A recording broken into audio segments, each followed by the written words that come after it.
आप देख रहे हैं खबरों, तबसरों और तज्जियात पर मबनी पाकिस्तान का सबसे मोतबर न्यूज शो दुनिया, कामरान खान के साथ। अस्सलाम वालेकुम, मैं हूं मसूद रजा। 8 फरवरी के इलेक्शन को 3 माह से जायद हो चुके हैं, लेकिन कौमी मंजरनामे में कुछ भी तब्दील नहीं हुआ। पीटीआई इलेक्शन नताइज को मानने को तैयार नहीं और हुकूमत के साथ किसी भी बातचीत से इनकारी है, तो मौलाना फजलुर रहमान भी तहरीक इंसाफ के हमनवा बनकर हुकूमत से इस्तीफे का मुतालबा कर रहे हैं। इसके अलावा DGISPR की प्रेस कॉन्फ्रेंस में इंतशारी टोले से माफ़ी के बगैर कोई बातचीत न करने के बयान के जवाब में पीटीआई के सख्त रद्द-ए-अमल के बाद मुल्क में जारी तनाव की कैफियत में मजीद इजाफा हुआ है।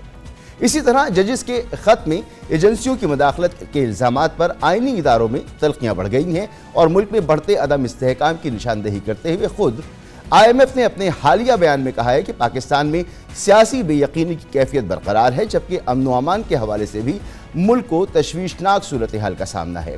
दहशतगर्दी एक बार फिर सर उठा चुकी है और सबसे मुतासरा सूबा खैबर पख्तूनख्वा है, जिसके वज़ीर आला और विफाक के दरमियान ताल्लुकात इंतहाई कशीदा हैं।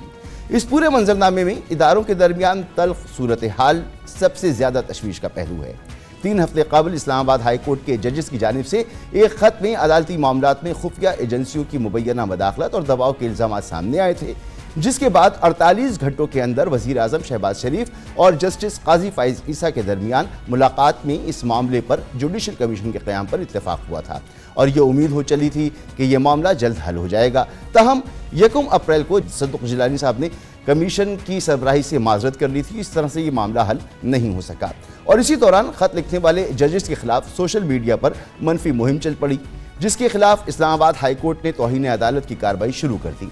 इस कार्रवाई के लिए जस्टिस मोहसिन अख्तर कियानी और जस्टिस बाबर सत्तार ने chief justice Islamabad high court को खत लिखकर दरख्वास्त की थी। जस्टिस बाबर सत्तार ने अपने खत में इंकिशाफ किया कि ऑडियो लीक केस की समाअत के दौरान सिक्योरिटी इस्टेब्लिशमेंट के आला हुक्काम की जानिब से उन्हें पीछे हट जाने के पैगामात मौसूल हुए। इस मामले पर फौरी रद्द-ए-अमल देते हुए अटॉर्नी जनरल ने वीडियो पैगाम जारी करते हुए कहा कि किसी सिक्योरिटी अफसर ने जस्टिस बाबर सत्तार से बराह रास्त रब्ता नहीं किया, सिर्फ इन कैमरा ब्रीफिंग की दरख्वास्त की गई। मगर अदलिया की जानिब से खुफिया एजेंसियों की मदाखलत के इल्ज़ामात के खिलाफ हुकूमती वुज़रा के बाद सियासतदान भी मैदान में आ गए। फैसल बाडा और मुस्तफ़ा कमाल के बयानात पर सुप्रीम कोर्ट ने उन्हें तौहीन अदालत का नोटिस जारी करते हुए तलब कर लिया है। यहाँ DGISPR की जानिब से सानह 9 मई के हवाले से की गई प्रेस कॉन्फ्रेंस का तज़किरा भी ज़रूरी है, जिसके बाद मुल्क में सबसे मुनज़्ज़म और मजबूत इदारे से मुल्क की एक सियासी हकीकत के हरीफाना ताल्लुक़ का तासुर रोज़ बरोज़ गहरा हो रहा है।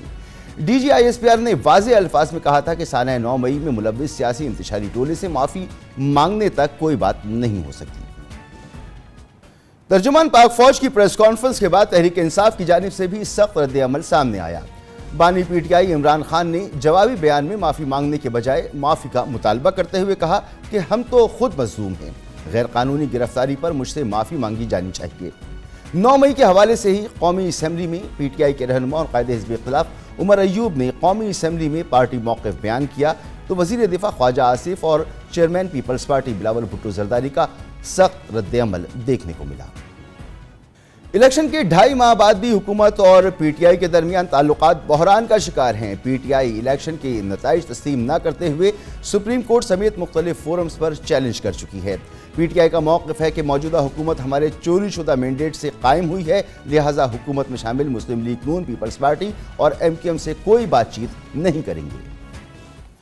DGISPR के बयान से कबल मुल्की सियासी मंजरनामे में PTI के इस्टेब्लिशमेंट से राब्ते और बातचीत की चहमगोइयाँ भी चल रही थी। तहरीक इंसाफ की जानिब से मुतअद्दिद बार हुकूमत की बजाय ताकतवर हल्कों से मुज़ाकरात के लिए आमादगी का तासुर भी दिया जाता रहा। खुद बानी PTI ने इस हवाले से 3 रुकनी कमेटी बनाकर मुज़ाकरात का इख्तियार दिया, लेकिन फिर आर्मी चीफ की जानिब से भी किसी समझौते या डील न करने के वाज़े बयान के बाद ऐसी किसी बातचीत की तमाम उम्मीदें दम तोड़ गईं। दूसरी जानिब इलेक्शन के नताइज के मामले पर PDM के अहम इत्तेहादी मौलाना फजलुर रहमान भी हुकूमत के हरीफ बन चुके हैं और साबका हरीफ तहरीक इंसाफ की हिमायत कर रहे हैं।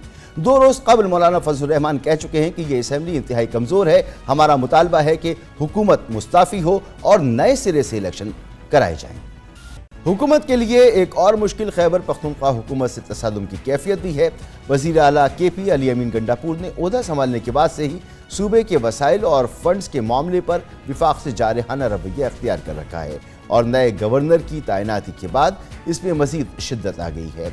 आज भी सूबे के मामलात पर अली अमीन गंडापुर असेंबली में गरजे बरसे और धमकी देते हुए कहा कि उनको अंदाज़ा नहीं कि उनका पंगा गलत शख्स से पड़ गया है। ये सूरत हाल इसलिए भी तशवीशनाक है कि खैबर पख्तूनख्वा मुल्क में दहशतगर्दी से सबसे ज़्यादा मुतासर सूबा है। गुज़िश्ता महीने अप्रैल में होने वाले तमाम दहशतगर्द हमलों में से 73% खैबर पख्तूनख्वा में हुए। Pakistan institute for conflict and security studies की रिपोर्ट के मुताबिक रवा साल की इब्तदाई 4 महीनों में मुल्क भर में 323 दहशतगर्द हमले हुए, जिनमें 324 हलाकतें हुईं। दूसरी जानिब IMF ने भी पाकिस्तान में इंतखाबात के बावजूद बरकरार सियासी बेयकीनी की निशानदेही की है। गुज़िश्ता जुम्मे जारी किए गए बयान में IMF ने कहा कि इलेक्शन के बाद नून लीग और पीपल्स पार्टी ने मखलूत हुकूमत बनाई, लेकिन PTI ने दीगर सियासी जमातों से ज़्यादा वोट लेकर बड़ी अपोजिशन कायम की। IMF ने अपने बयान में मजीद कहा कि पेचीदा सियासी सूरत हाल समेत दीगर अवामिल पॉलिसी इस्लाहात का निफाज मुतासिर कर सकते हैं। खासी कॉम्प्लेक्स सूरत हाल है जिसका अहाता हमने किया। यहाँ पर एक ब्रेक लेंगे और ब्रेक के बाद हमारे साथ मौजूद होंगे इस तमाम सूरत हाल पर गुफ्तगू के लिए जनाब मुजीबुर रहमान शामी साहब, जनाब मजहर अब्बास साहब और जनाब मुनीफ फारूक साहब। एक ब्रेक के बाद